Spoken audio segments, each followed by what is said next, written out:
day, a friend was calling me to discuss his plans for the engagement while I was away at college. I had to tell him that I was coming home a few times because the ring was supposed to be coming in, which it didn't. Then I had to call Brendan to figure out reasons why I could not come home. And I said to Amanda, I had to study for my exam. And her typical response was, who studies for exams today anyway, just come home. Typical Amanda response. And now here we are a year and a half later, which at that time felt such a long time away. Brendan, I'm so lucky to have a brother like you. You have been part of this family for 9 years now.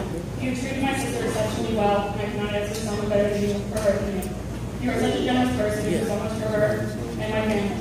You're like a brother to me, and you're such a huge part in our family. We have made countless memories throughout these 9 years. Yeah! Hey, Julie!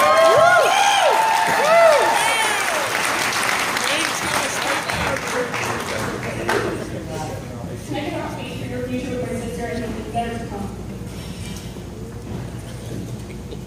Amanda, I am so proud to have such an amazing sister like you. You are beautiful inside and out. Whenever I need you for anything, you are always there for me, and I cannot thank you enough.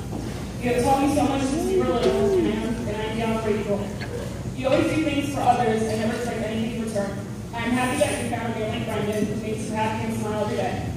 I wish you both endless amounts of happiness within your marriage. You both mean the world to me, and I love you both very much.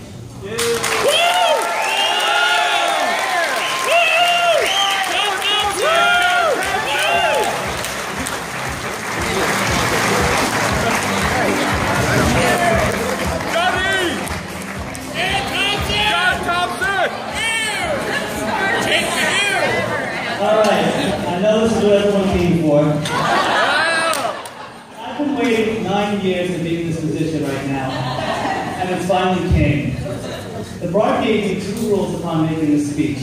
Rule number 1, I cannot have more than 2 drinks, and rule number 2, I cannot say anything inappropriate. Amanda, I already broke rule number 1, and rule number 2 is not to be broken, so grandparents, hold on to your hearts.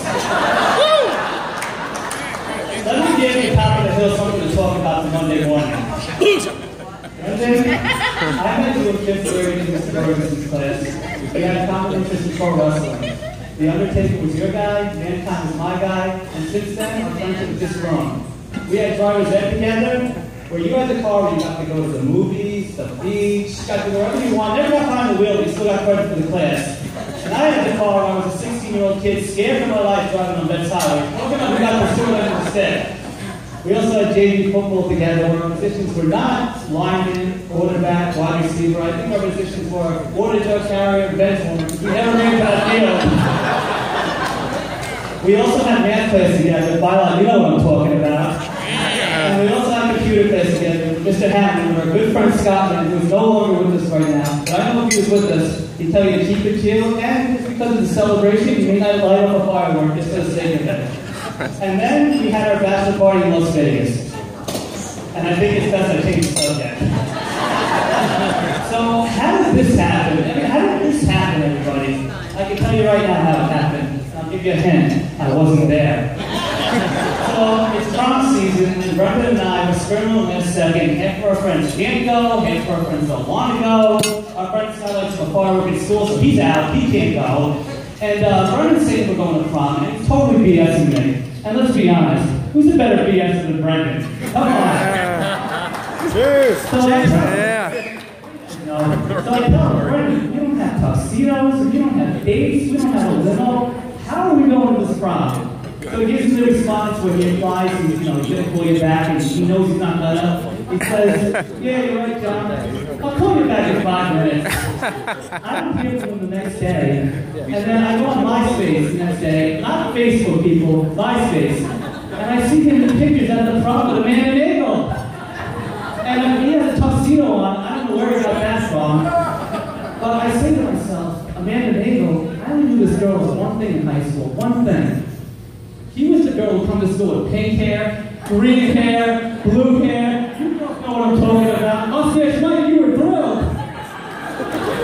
But Amanda, you did all right. And I've always considered you a friend before I called you Brendan's girlfriend. And today, I consider you my friend before I called you Brendan's wife. And people always say to me, John, you gotta make a speech. How are you going to do this? And I always tell them, it's very easy to do this speech if you like the bride. So hats off to you.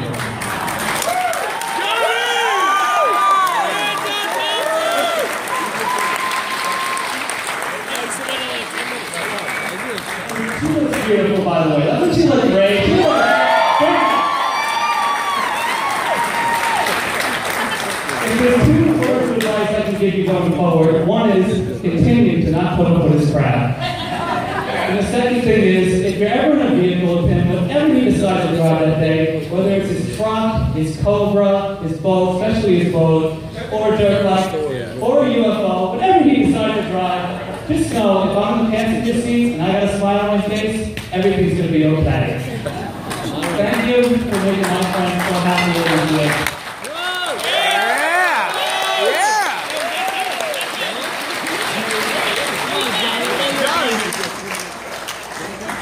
Brendan, what can I say about you? We've had our ups, we've had our downs, we've had our lows, and we had our highs. But you're still right here by my side. There's two things I've always admired about you. One is you always try to be the best. You want to be the best, you talk yourself up like you're the best, you spend your money like you're the best. But today, you are the best.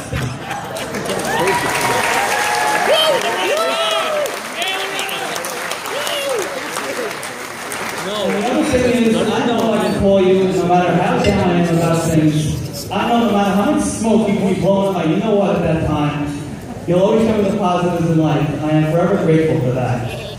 So with all that said, Sue, Mustache Mike, why don't I call you that? I was going to figure it out. And of course, Julie, thank you for bringing a great sister, daughter, and friend into this world for all of us. And of course, Kathy, Al, not the bull you cover out, but you come to Vegas unannounced.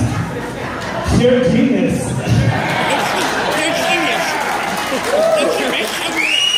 And of course, Katie, thank you for bringing a great brother, son, and a friend. And a good friend to me into this world, because without you guys, none of us would be here tonight. So, thank you to all you guys right now. Thank you. All right. And the last thing I'll say, you guys do this the right way, you guys do this the best way. I cannot be more honored, proud, and privileged to be your best man. Thank you so much. So, cheers to the bride and groom for happy Cheers! Yeah, finally! Good! Yeah! Woo! Arthur Boylan! Yeah! And to everyone here tonight, It's about time. have a good night, have a good life. And Brendan, what do I always tell you? We're about to start an adventure for the last time. Let's do this. Good night, everyone. Thank you.